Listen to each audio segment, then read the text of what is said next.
ପ୍ରିୟ ଦ Lord ward ଓଜନ ଚ୍ୟାନେଲରେ ସମସ୍ତ ଆପଣ ଜନମାନଙ୍କୁ ସ୍ୱାଗତ। ଚ୍ୟାନେଲଟିକୁ ସବସ୍କ୍ରାଇବ କରନ୍ତୁ, ଭିଡ଼ିଓ ଗୁଡ଼ିକରେ ଲାଇକ୍ ଦିଅନ୍ତୁ, ଭିଡ଼ିଓ ଗୁଡ଼ିକରେ କମେଣ୍ଟ କରନ୍ତୁ ଏବଂ ଭିଡ଼ିଓ ଗୁଡ଼ିକ ସେୟାର କରନ୍ତୁ।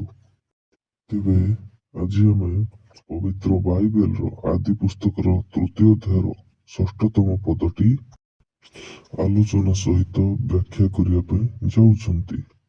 ତେବେ ସୂଚନା ଅଛି ଆଦି ପୁସ୍ତକ ଅଧ୍ୟାୟ 3 ପଦ ନମ୍ବର 6। ଏଥିରେ ନାରୀ ସେହି ବୃକ୍ଷକୁ ସୁଖାଦ୍ୟର ଉତ୍ପାଦକ ଓ ନୟନର ଲୋଭଜନକ ଓ ଜ୍ଞାନ ଦେବା ନିମିତ୍ତ ବାଞ୍ଛନୀୟ ଦେଖି ତହିଁରୁ ଫଳ ତୋଳି ଖାଇଲେ, ପୁଣି ଆପଣା ସମସ୍ତ ସ୍ୱାମୀଙ୍କୁ ଦିଅନ୍ତେ ସେ ମଧ୍ୟ ଖାଇଲେ। ତେବେ କଣ ସୂଚନା ଅଛି ନା ନାରୀ ସେହି ବୃକ୍ଷକୁ ଅର୍ଥାତ୍ ନାରୀ ଜଣଙ୍କ ସସତ୍ ଜ୍ଞାନଦାୟକ ବୃକ୍ଷକୁ ସୁଖାଦ୍ୟର ଉତ୍ପାଦକ ମାନେ ଭଲ ଖାଦ୍ୟର ଉତ୍ପାଦକ ବା ଭଲ ଭୋଜନର ଉତ୍ପାଦକ, ଯିଏ ଭଲ ଖାଦ୍ୟ ଉତ୍ପାଦନ କରିଥାଏ ବା ସୃଷ୍ଟି କରିଥାଏ ବୋଲି ଭାବିଲେ ଓ ନୟନର ଲୋଭଜନକ ଏବଂ ଆଖିର ଲୋଭ ମାନେ ତାଙ୍କୁ ଅତି ସୁନ୍ଦର ଲାଗିଥିଲା।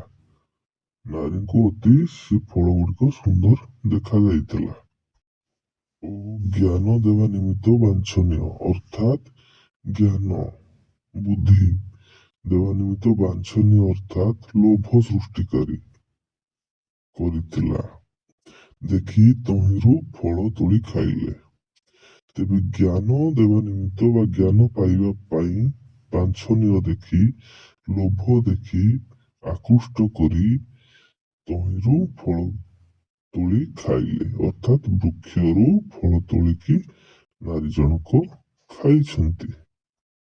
ପୁଣି ଆପଣା ଅର୍ଥାତ୍ ନିଜର ସମସ୍ତ ଅର୍ଥାତ୍ ନିଜ ସାଙ୍ଗରେ ଥିବା ସ୍ୱାମୀଙ୍କୁ ବା ପୁରୁଷଙ୍କୁ ଦିଅନ୍ତେ ଅର୍ଥ ଫଳଟି ଖାଇବା ପାଇଁ ଦେଲେ, ସେ ମଧ୍ୟ ଖାଇଲେ। ତେବେ ନାରୀ ପ୍ରଥମେ ଖାଇ ସେ ପୁରୁଷଙ୍କୁ ମଧ୍ୟ ସେ ଫଳଟି ଖାଇବା ପାଇଁ ଦେଇଛନ୍ତି ଏବଂ ପୁରୁଷ ମଧ୍ୟ ସେ ଫଳଟିକୁ ଖାଇଛନ୍ତି।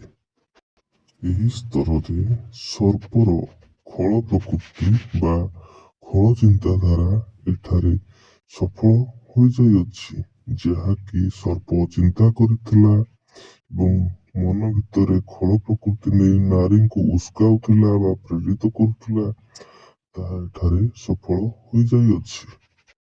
ତେବେ ସର୍ପର ଖଳ କଥାରେ ପଡ଼ି ଏବଂ ପରମେଶ୍ୱରଙ୍କ ସହିତ ସମାସ୍କନ୍ଦ ହେବାର ଲୋଭରେ ପଡ଼ି ପରମେଶ୍ୱରଙ୍କ ବାକ୍ୟକୁ ଭୁଲି ବା କଥାକୁ ଭୁଲି ବା ଆଜ୍ଞାକୁ ଭୁଲି ପୁରୁଷ ଏବଂ ନାରୀ ଦୁହେଁ ସତ୍ ଜ୍ଞାନଦାୟକ ବୃକ୍ଷର ଫଳକୁ ଭୋଜନ କରିଛନ୍ତି। ତେବେ ଆମ୍ଭେ ଏ ପର୍ଯ୍ୟନ୍ତ ଜାଣିପାରିଲେ ଉଭୟ ପୁରୁଷ ଏବଂ ନାରୀ ପରମେଶ୍ୱରଙ୍କ ଆଜ୍ଞାକୁ ଅବଜ୍ଞା କରିଛନ୍ତି।